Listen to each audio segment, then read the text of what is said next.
Boa noite, queridos. Boa noite, igreja. Boa noite. Querido, nós estamos iniciando hoje a última série de reflexões do ano que fala sobre Jesus, aquele que é o vencedor final e definitivo. Ao longo desse ano nós conversamos sobre o tema do ano, que foi uma fé que salta muralhas, abordando as nossas lutas, os nossos dilemas da perspectiva da nossa fé.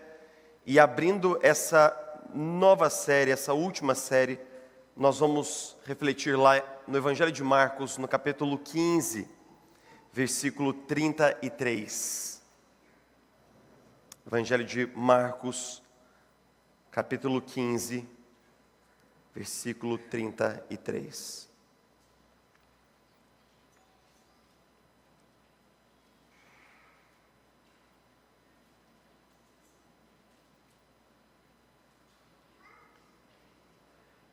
Evangelho de Marcos, capítulo 15, versículo 33, nós lemos assim: E houve trevas sobre toda a terra do meio-dia às 3 horas da tarde. Por volta das 3 horas da tarde, Jesus bradou em alta voz: Eloi, Eloi, lama sabachthani, que significa: meu Deus, por que me abandonaste? Quando alguns dos que estavam presentes ouviram isso, disseram: ouçam, ele está chamando Elias. Um deles correu, embebeu uma esponja em vinagre, colocou-a na ponta de uma vara e deu-a a Jesus para beber e disse: deixem-no, vejamos se Elias vem tirá-lo daí. Mas Jesus, com um alto brado, expirou. Vamos ler todos juntos, versículo 38? E o véu do santuário rasgou-se em 2 partes, de alto a baixo. Quando o centurião que estava em frente de Jesus ouviu o seu brado e viu como ele morreu, disse: realmente este era o Filho de Deus. Uma coisa muito interessante que tem acontecido nos últimos anos, talvez nas últimas décadas, é o fato de que, diferente do típico sujeito moderno, do sujeito do início do século passado, o sujeito pós-moderno é um sujeito bastante espiritualizado. Ele é aberto às questões religiosas. Ele gosta de ouvir e gosta de conversar sobre questões espirituais. No entanto, nesse momento mesmo no qual as pessoas estão abertas para falar sobre a religião e sobre a sua fé e sobre a espiritualidade, ainda assim, existe um esvaziamento absoluto do conceito de pecado no presente momento. Em parte porque os que não são cristãos, eles, devido ao relativismo, eles não creem numa noção de pecado onde existe certo e errado, ou seja, esse subjetivismo no qual cada cabeça tem a sua própria sentença. Mas para os cristãos, o conceito de pecado também foi muito esvaziado e resumido a uma lista de regras. Então, se você cumpre a lista de regras dos evangélicos, você está bem. Mas caso você venha a quebrar um item da lista de regras dos evangélicos, eventualmente você pode acertar também. A grande questão é que o conceito de pecado, o conceito bíblico de pecado, continua sendo essencial para nós entendermos o Evangelho. Porque a não ser que nós entendamos a gravidade do pecado, do que ele significa na Escritura, nós nunca vamos conseguir compreender ou apreender totalmente a boa notícia do Evangelho. Então, o que é pecado? E como Jesus vence o pecado na cruz do Calvário? Quando nós chegamos no Evangelho de Marcos, nesse preciso momento, nós temos a narrativa da paixão de Cristo. Todos os evangelistas dedicam uma quantidade muito massiva de material para dizer das últimas horas de vida de Jesus, uma quantidade quase desproporcional de material para relatar os últimos instantes da vida de Jesus. E então o narrador Marcos, assim como os outros narradores sinóticos, Mateus e Lucas, ele vem trabalhando conosco as sequências, os passos, as cenas da paixão de Cristo. Jesus leva sobre si a sua cruz, ele vai pela via dolorosa até para fora da cidade, passando pelas muralhas de Jerusalém, chegando nesse lugar chamado Gólgota, que era um lugar de execução dos condenados, onde eles eram crucificados. Chegando ali, Jesus é deitado sobre a trave do madeiro, a ele o mestre é pregado, e então Jesus é suspenso. As horas se passam, as trevas cobrem toda aquela região da Judéia ao meio-dia, e então, num rápido mover de passos, o mestre clama o abandono na cruz, na sequência, ele expira. Mas à medida em que Jesus morre na cruz, os narradores sinóticos transportam o nosso olhar, eles retiram o nosso olhar por um instante do que está acontecendo fora das muralhas, no Gólgota, longe da cidade. Eles transportam o nosso olhar para dentro da cidade, mais precisamente para dentro do templo, mais precisamente para um cômodo especial do templo. E ele diz assim: enquanto Jesus morria lá fora da cidade, lá fora da muralha, dentro do templo, o véu foi rasgado de alto a baixo. Todos os sinóticos fazem esse movimento de deslocar a nossa visão e a nossa atenção para fora dos eventos que estão mais apropriadamente no Gólgota, trazendo o nosso olhar para dentro do templo, e então nós entendemos que o que está acontecendo em relação a esse véu é uma coisa muito importante. Mas algumas perguntas pairam no ar: o que é esse véu? Exatamente para que ele serve? O que ele simboliza? Quem colocou esse véu lá? E o que o fato desse véu ter sido rasgado significa, tendo em vista que, para e passo, essa fenda do véu é narrada junto da morte de Jesus. Eu não acho que você vai entender muito bem esse verbo, mas nós vamos precisar rebobinar um pouco a história, né?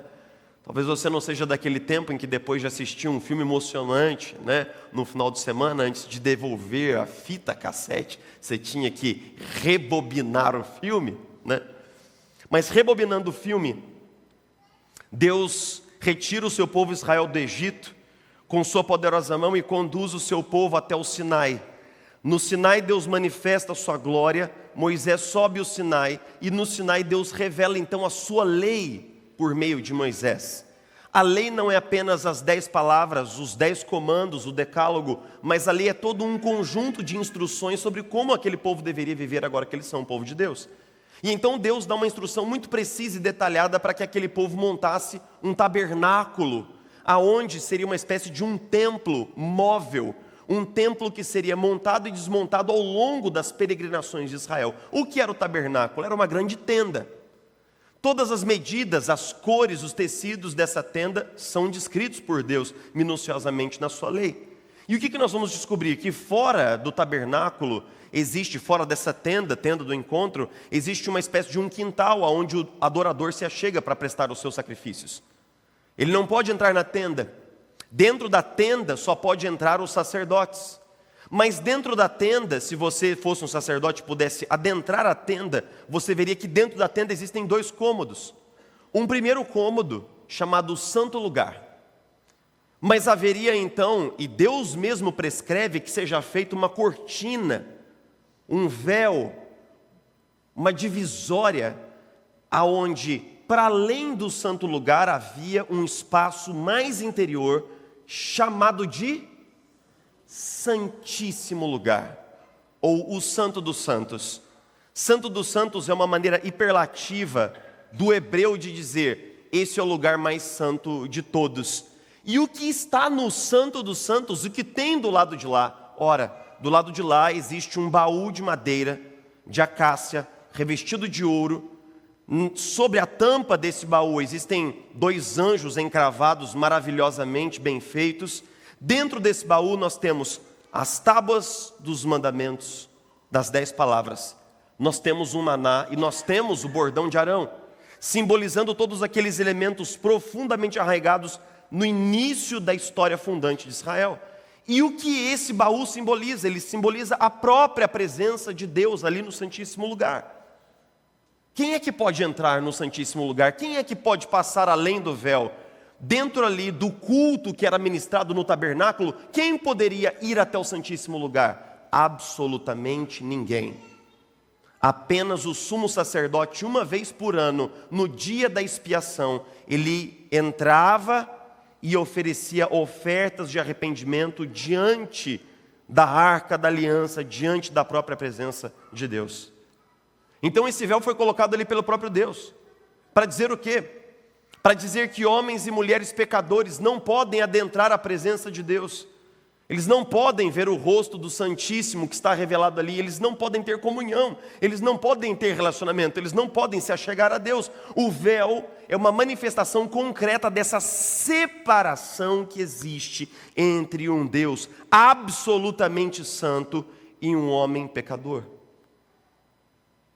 E é assim que a Bíblia define o que é pecado.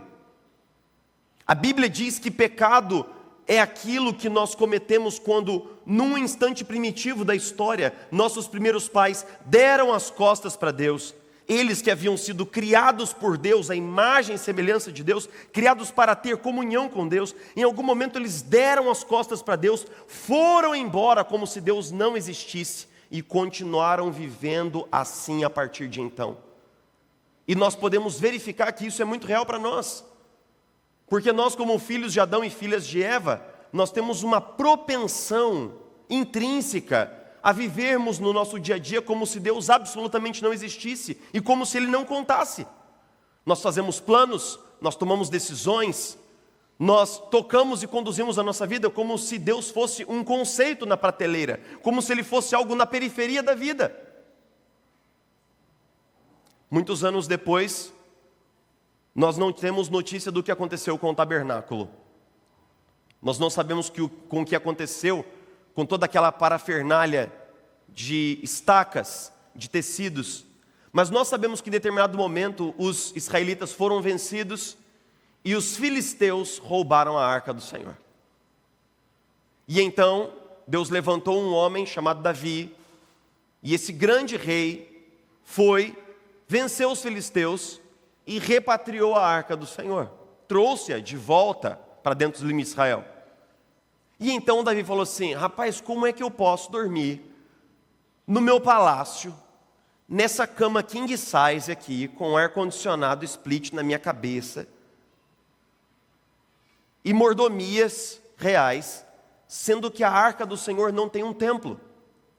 Então Davi propôs no seu coração construir um templo, mas Deus disse: você não construirá o templo, mas o seu filho Salomão construirá. E de fato Salomão construiu um templo majestoso, com uma arquitetura absolutamente magnífica, materiais nobres.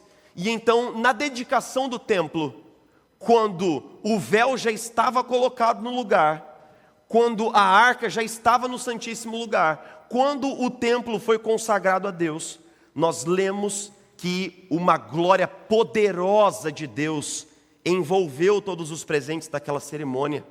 E a Shekinah, o peso da glória de Deus, abateu-se sobre os ombros daquela geração, e eles sentiram a presença de Deus. Os israelitas se esqueceram do Eterno, se apartaram do Senhor, foram vencidos pelos babilônicos, o templo foi destruído, mas, muitos anos depois, um judeu voltou com uma geração de judeus para dentro de novo de Jerusalém, Zorobabel, e ele reconstruiu o templo.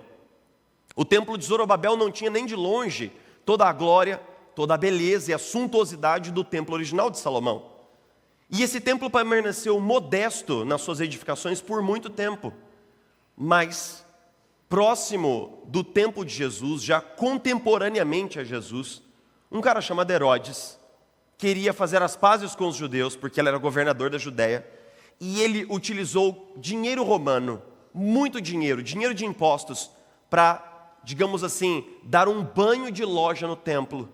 E então, se você entrasse no templo que foi conhecido como o Templo de Herodes, você veria muita beleza, materiais nobres, você veria o templo restaurado quase que à sua forma original. Mas, novamente, séculos e séculos depois, se você entrasse dentro do templo, você veria o quê? Um véu. O que era o véu no tempo de Jesus? Era uma sobreposição de inúmeras camadas de tecido que faziam uma espécie de um bolo quase que de 15 centímetros de tecidos sobrepostos, que era praticamente uma parede de tecidos, impedindo a entrada de qualquer um no Santíssimo Lugar. Novamente nós temos um véu espesso, dizendo: existe uma separação entre o Deus Santo Criador e a sua criatura rebelde que lhe deu as costas lá no princípio. Eu acredito que você e eu, nós sabemos em parte o que isso significa aqui dentro de nós. C.S. Lewis diz que muitas vezes nós conseguimos verificar dentro de nós, de quando em quando, uma certa melancolia. C.S. Lewis diz que muitas vezes nós sentimos saudade de algo que nós não conhecemos.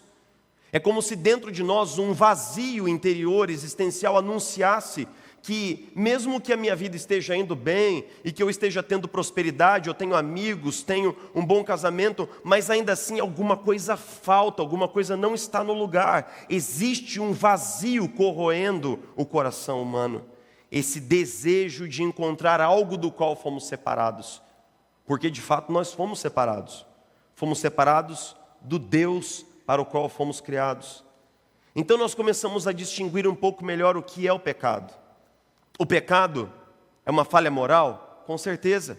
O pecado é errar o alvo nas nossas definições evangélicas mais clássicas? Com certeza. O pecado é quebrar os itens da lista? Não tenho dúvida. Mas o pecado é muito mais grave, muito mais profundo do que isso. O pecado é o fato de que dentro do nosso coração nós nascemos com uma indisposição absoluta, rebelde, dura e cruel de reconhecer a Deus, glorificá-lo e nos relacionarmos com Ele. E é por isso que anos a fio, nós só seguimos na vida. Nós só tomamos escolhas. Nós só vamos de decisão em decisão, de cidade em cidade, de relacionamento em relacionamento, sem nunca envolver a Deus na nossa vida. Deus é uma ideia na periferia. Deus é apenas um elemento ilustrativo em algum canto. Deus é uma atividade de domingo. Deus é aquilo sobre que nós falamos no domingo às 18 horas. Mas depois na segunda-feira, essa ideia some da nossa cabeça. E nós cuidamos de coisas mais importantes, como se Ele absolutamente não existisse. Um figurante na nossa vida. Um conceito elegante talvez. Mas não mais do que isso. Certamente não uma pessoa com quem nós nos relacionamos pessoalmente. Certamente não um pai a quem nós devotamos a nossa vida e a quem nós nos rendemos completamente. Se o pecado é essa separação, então o que está sendo narrado aqui, quando nós começamos a encaixar as peças desse texto, nós podemos ver como os evangelistas estão nos chamando à reflexão, estão chamando a nossa atenção para o fato de que esse véu que esteve ali durante muitos séculos, ele foi rasgado e ele foi cindido. O texto diz que esse véu rasgou-se em duas partes, e todos os sinóticos frisam: esse véu foi rasgado de alto a baixo. Não foi uma intervenção humana. Não foi algum discípulo de Jesus que entrou no templo e pegou uma tesoura, um facão, e começou a picar o véu de baixo para cima. Não. O próprio Deus, de cima para baixo, fende esse véu no instante da morte de Jesus, porque o que está sendo operado na morte de Jesus não é outra coisa senão uma reconexão do que havia sido desconectado. O que está sendo operado aqui é o fato de que, ao morrer em nosso lugar, levando o nosso pecado sujo, vil, frio, mesquinho, soberbo, pútrido na cruz do Calvário, Jesus está colocando sobre nós de novo a filiação. Ele está nos adotando, nós estamos sendo trazidos para um relacionamento, nós estamos sendo adentrados nesse lugar santíssimo. Imagine que o véu foi colocado ali por um comando do próprio Deus. Deus disse: coloquem o véu. Esse elemento pedagógico permaneceu no templo durante séculos. Mas eu fico imaginando que no correr dos séculos, o próprio Deus esperava o momento exato no qual Ele em pessoa haveria de rasgar esse véu com as suas próprias mãos e dizer: todo aquele que está em Cristo já não é um estrangeiro, já não está longe, não está apartado, nem está separado, mas foi achegado e já pode entrar no Santíssimo Lugar. O fato de Jesus morrer no nosso lugar na cruz não apenas nos perdoa, mas nos habilita a entrar numa presença que nós não poderíamos conhecer de forma alguma antes de Jesus, antes do seu trabalho por nós. E eu fico pensando, que perguntas esse texto me suscita? E esse texto me suscita 3 perguntas, para nós encerrarmos.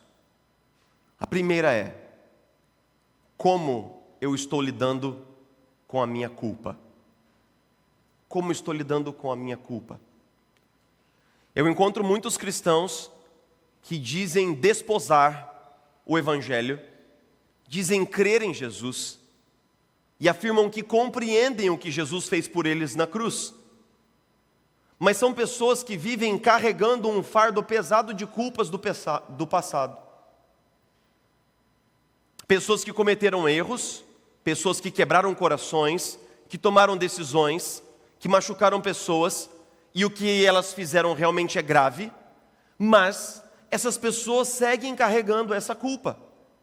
A grande questão é, se nós estamos nos sentindo tão culpados, se nós estamos arrastando um fardo de culpa e de remorso tão grande, isso talvez indique que o Evangelho entrou no nível da razão, que talvez nós entendamos o conceito de um Deus que morre na cruz em nosso lugar, mas nós ainda não fomos tocados e transformados nos afetos e no coração por um perdão que é capaz de esvaziar o nosso coração de toda culpa.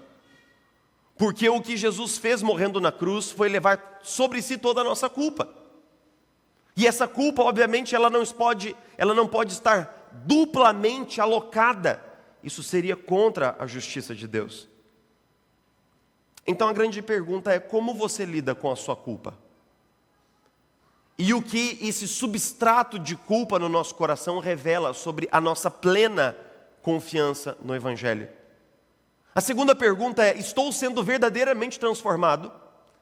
Porque algumas pessoas, elas racionalizam tanto o seu pecado, que elas entendem que se Jesus já morreu na cruz, então o trabalho de Deus é nos perdoar, e portanto Deus é como uma grande avó no céu, como um grande Papai Noel, um grande amigão que vai passar o pano, não importa o que aconteça.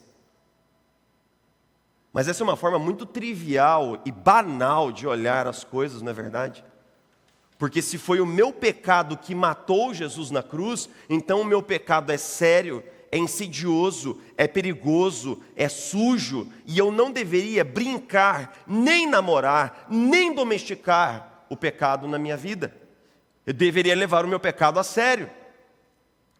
E deveria permitir o processo santificador do Espírito Santo na minha vida. Quando a minha confissão evangélica não me leva a abandonar o pecado e a me arrepender de verdade, o que isso significa? Talvez signifique que eu gosto do conceito de um Deus que enviou o seu Filho para morrer por mim. Mas talvez o meu coração ainda não tenha sido profundamente marcado pelo Evangelho. Porque acredite em mim, se você vir por um segundo Jesus morrendo no seu lugar, pelo seu pecado numa cruz, você vai odiar o seu pecado mais do que tudo na sua vida. Você vai ficar constrangido de saber que uma pessoa absolutamente boa, reta e justa pagou pelos erros que ele não cometeu, assim como ele é aquele cordeirinho branco, ingênuo e puro, que era levado pelo seu dono até o templo, e levado até o templo era morto no lugar daquele que havia confessado o seu pecado. A última pergunta que me ocorre é: estou experimentando a presença de Deus na minha vida?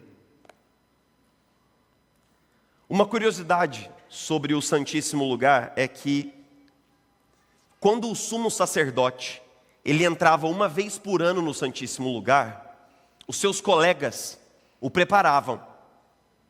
Ele tinha de ser muito bem aparamentado, ele passava por rituais de purificação, mas coroando todas essas preparações, os seus amigos amarravam uma corda no meio da barriga desse cara. E o prendiam fortemente com essa corda. Por quê? Porque ao entrar diante da Arca da Aliança, se houvesse algum pecado que esse sumo sacerdote não houvesse confessado e se arrependido, ou se houvesse algum pecado que os seus amigos sacerdotes não houvessem confessado e se arrependido, ou, pasme, se houvesse um pecado não arrependido em toda a congregação reunida lá fora do templo, no dia da purificação, aquele homem seria prontamente fulminado pela glória de Deus. O Deus que estava se apresentando além do véu não era um Deus com quem brincar. É um Deus absolutamente santo. É um Deus poderoso, justo, magnânimo, fiel, mas absolutamente reto nos seus caminhos. Um Deus moral se revela além do véu. Aí você fala assim: ah, pastor, acho que isso é bobagem. Acho que isso é história para boi dormir. Acho que isso é conto de carochinha. É mesmo? Depois leia na sua Bíblia quando Davi quis trazer a arca do Senhor dos filisteus para dentro de Israel. Mas ele não sabia como trazer. E Davi, na sua ignorância, colocou a arca do Senhor sobre um carro de boi. Em determinado momento, os bois tropeçaram e a arca ameaçou cair do carro. E um jovem amparou a arca com uma de suas mãos. Leia o que aconteceu no texto e depois me conte. Leia. O que existe para além do véu não é um mobiliário. O que existe para além do véu é uma presença. A própria presença de Deus está além do véu.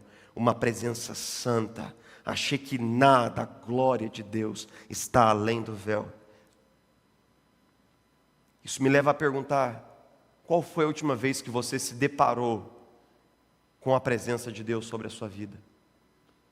Qual foi a última vez que, no momento de oração, lá no secreto da sua casa, lá dentro do seu quarto, você foi inundado por essa presença avassaladora de Deus, a ponto de tirar lágrimas dos seus olhos?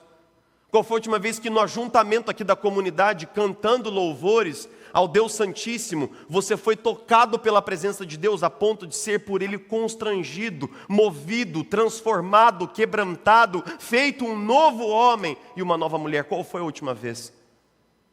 Talvez você tenha experimentado isso, mas talvez faça tanto tempo que você nem saiba o gosto mais de ser tocado pela presença de Deus. Em 2021, eu passei por aquilo que julgo ter sido, até agora, o momento mais difícil da minha vida. Num dia eu era pastor de uma igreja, servindo pessoas, pegando a Bíblia, discipulando, aconselhando. E no outro dia eu acordei, morando aqui no Esplanada. E na minha agenda estava escrito assim: de manhã, passear com o cachorro, fazer o almoço, lavar a louça, passear com o cachorro. No primeiro dia foi bom, porque eu estava muito cansado, um pastor vindo da pandemia, imagina o que isso significa. Mas no segundo mês eu comecei a ficar angustiado, e as pessoas cada vez mais me perguntavam: como você vai plantar essa igreja? E eu não sabia. Todo mundo de máscaras, o mundo fechado, sob lockdown. E então começou a fase roxa do Plano de São Paulo. E então no terceiro mês, as crises de choro começaram. E não pararam mais. Alguns dias eu saía de casa para que a minha esposa não me visse chorando dentro de casa. Eu comecei a entrar num processo depressivo. E de fato fui diagnosticado com depressão naquele ano. Foi o período mais difícil, confuso e aterrador da minha vida. Eu pensava: será que eu ouvi errado? Será que tudo isso foi uma grande viagem da minha cabeça? Será que isso foi tudo um grande devaneio? E eu imaginava cenários cada vez piores e cada vez piores. E então num dia no início da noite, eu falei para minha esposa, eu vou sair para caminhar com o Caleb um pouco. Ela falou assim, você está bem? Eu falei, eu estou ótimo, maravilhoso, nunca poderia estar melhor. E saí para caminhar.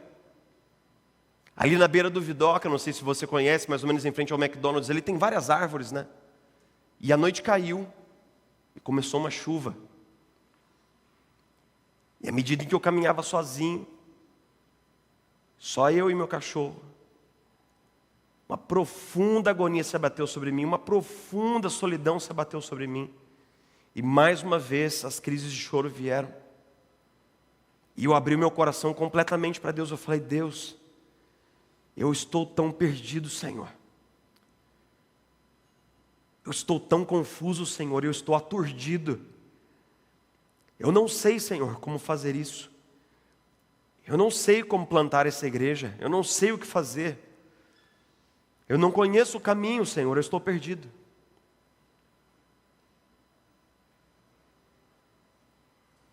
E exatamente naquele momento, uma presença me atingiu como um relâmpago. Como se uma voz caminhando ao meu lado me dissesse, aquele que caminha comigo jamais está perdido. Você não precisa saber o caminho. Você precisa saber quem caminha com você. Eu não peço que você receba essa experiência como sendo uma experiência canônica, ela não é, ela é a minha experiência. Se eu abro meu coração com você hoje à noite aqui, é porque primeiro eu acredito na maturidade da nossa comunidade de ouvir, mas acredito em segundo lugar, que provavelmente muitos de nós estão passando por uma experiência semelhante, na qual você se sente confuso, você se sente desconectado e aturdido, você se sente perdido em determinado aspecto. Talvez nas emoções, talvez no relacionamento, talvez no casamento, talvez na saúde. Mas eu te digo sem medo de errar, você não precisa conhecer o caminho. Você precisa saber quem caminha com você. Você precisa se reconectar com a presença do Espírito Santo inundando a sua vida, para que nessa presença você seja radicado, transformado, abençoado. Senhor, nós agradecemos mais uma vez, porque por Tua infinita misericórdia nós somos reconduzidos de novo e de novo até o Santíssimo Lugar, até o Santo dos Santos, onde habita a Tua presença. E nós sabemos que hoje o Senhor já não habita em um templo feito por mãos humanas, mas ao derramar sobre nós o Teu Espírito, o Senhor nos transformou no templo no qual habita a Tua presença. O Senhor mesmo prometeu que o Senhor não nos deixaria órfãos, mas voltaria para nós. O Senhor mesmo disse, eu habitarei em vocês e estarei em vocês. Hoje, por causa de Cristo, por causa do Seu sacrifício, Jesus, o coração de cada filho e de cada filha aqui é um santíssimo lugar no qual o Senhor habita. Nos inunda de novo com a Tua presença divina, ó Espírito Santo, vem sobre nós, mais uma vez, nos lembrando que fomos abraçados, nos lembrando que já estamos seguros e que já chegamos em casa. Nos lembrando, Senhor, que a despeito das circunstâncias lá fora, a despeito dos problemas lá fora, nós estamos aconchegados no Teu colo, nós estamos achegados ao Teu peito e estamos seguros. Nós não precisamos saber, Senhor, quem, nós não precisamos saber o caminho, Senhor, nós precisamos saber quem caminha conosco. Nós não precisamos conhecer toda a jornada. Nossa confiança não está numa rota traçada no mapa. Nossa confiança está na mão que nos conduz a bom termo em todo o tempo. Senhor, mais uma vez nos lembra que o pecado já foi vencido na cruz e que a separação foi transposta pelo sangue de Jesus e que hoje, por causa de Cristo, nós já podemos nos achegar. Glorifica o teu nome na nossa vida, Senhor, em todo o tempo, em nome de Jesus.